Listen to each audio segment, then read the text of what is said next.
The Producers.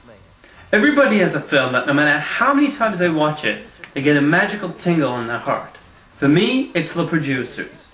There's something about this story and its characters that makes me feel so good. The fact is, every one of us is like Leo Bloom. Like Leo, we're all somebody with a dream, and watching him achieve it makes us feel good. One of the two most feel-good parts of this film is the scene at the fountain where Leo and Max both sing that they can do it. In that moment, a friendship is formed between two individuals. They may be planning a scheme that will result in stealing millions of dollars and putting on a neo-Nazi musical, but we're rooting for them all the way. The other feel-good moment is when Max finally gives Leo the Broadway producer's hat. He's happy, but so are we, because he has achieved his dream, making us even more realize that it's possible for us too. We just need a little determination. Max is also a character we're rooting for because while he is very funny, he's a tragic figure as well. As shown in the Till Him musical scene, he's a good person who's unfortunately been backstabbed plenty of times in the past. And now he's well adjusted because he's got a friend at last. The greatest, grandest, and most fabulous producer in the world.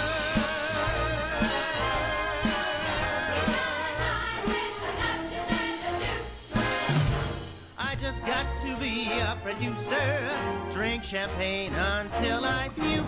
The best musical number of the film, though, is definitely I Want to Be a Producer. At that point, we really relate to Leo and how he wants his dreams to come true. It helps that director Susan Stroman made a spectacular number to boot.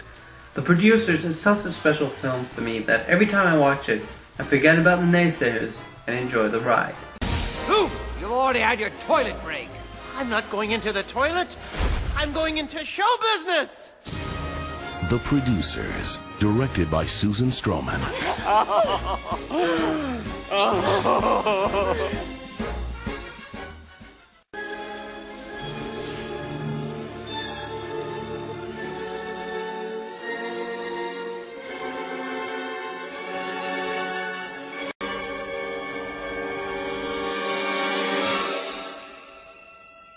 Raiders of the Lost Ark. The greatest action adventure ever made, and Steven Spielberg's best film, Raiders of the Lost Ark is everything you could ever want in a film. Thrills, adventure, romance, humor, drama, suspense, and a brilliant story. Harrison Ford gives a terrific performance as Indiana Jones, and his chemistry with Marion is perfect, as helped by Karen Allen's great work. Spielberg's direction is top-notch all the way through, and Lawrence Kasdan's screenplay, who's at a blockbuster, can be both extremely entertaining and extremely intelligent. John Williams' score adds even more to the atmosphere, fleshing out Indy and his cohorts even more. The special effects are extraordinary, and the film's 2 hours fly by. It's a brilliant film and one that can be rewatched again and again. There's a big snake in the plane, Doc! Oh, that's just my pet snake, Reggie! I hate snakes, Doc! I hate them! Come on, show a little backbone, will ya?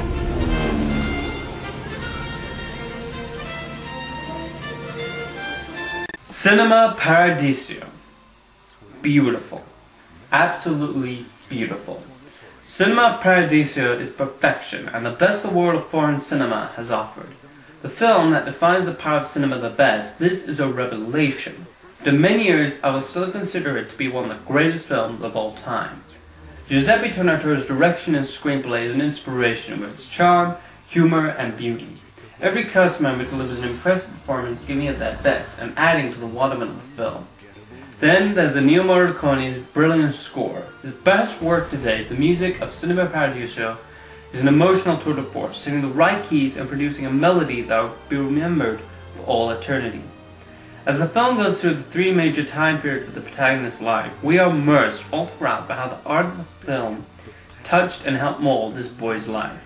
And then comes the touching final 20 minutes that are sure to bring a tear to just about everyone who watches it. It's a commentary on how the cinema has unfortunately fallen in this technology-filled time period, but the films still stay the same, enchanting us for our whole lifetime. All this leads up to is one of the greatest film endings ever made.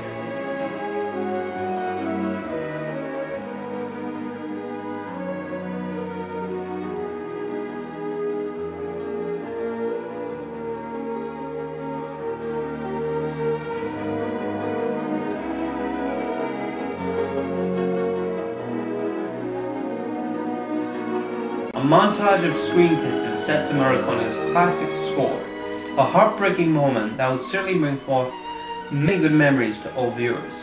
If I were to make a selection of films to show at a classic film festival, I would proudly give Cinema Paradiso the honor of being the closing night film.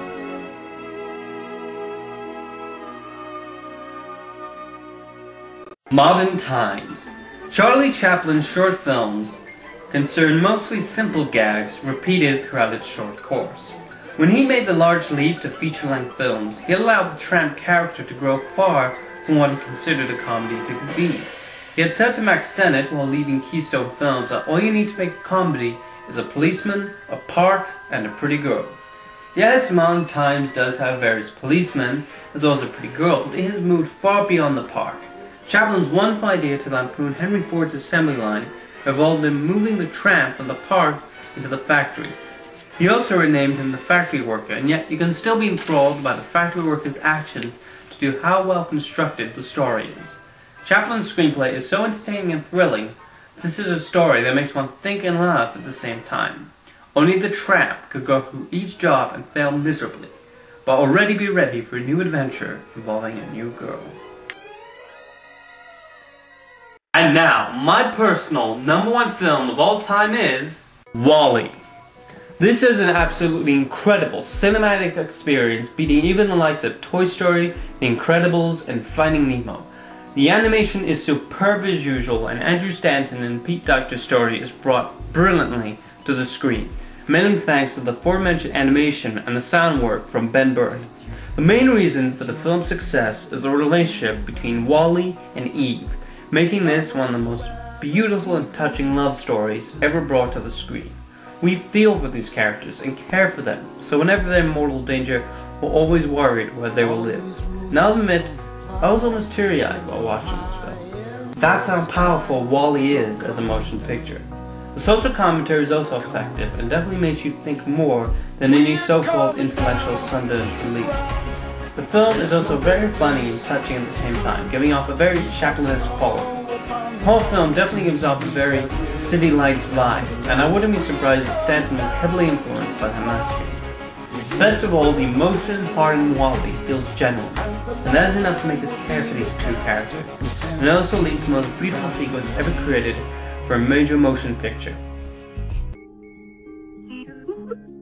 Wally!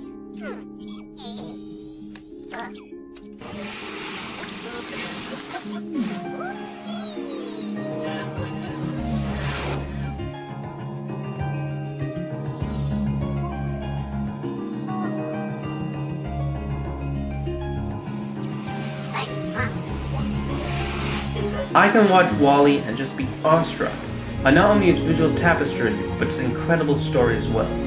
Perfection of the highest form, and if Kubrick was alive to see this, he would have held it as a must-work of cinema. And it's films like WALL-E that proves even more that animation is capable of anything, any genre, any emotion, any laugh. And that is why WALL-E is my top film of all time. And I'm almost certain that when the world becomes heaped with piles of rubbish, this is the film that will survive among the rubble.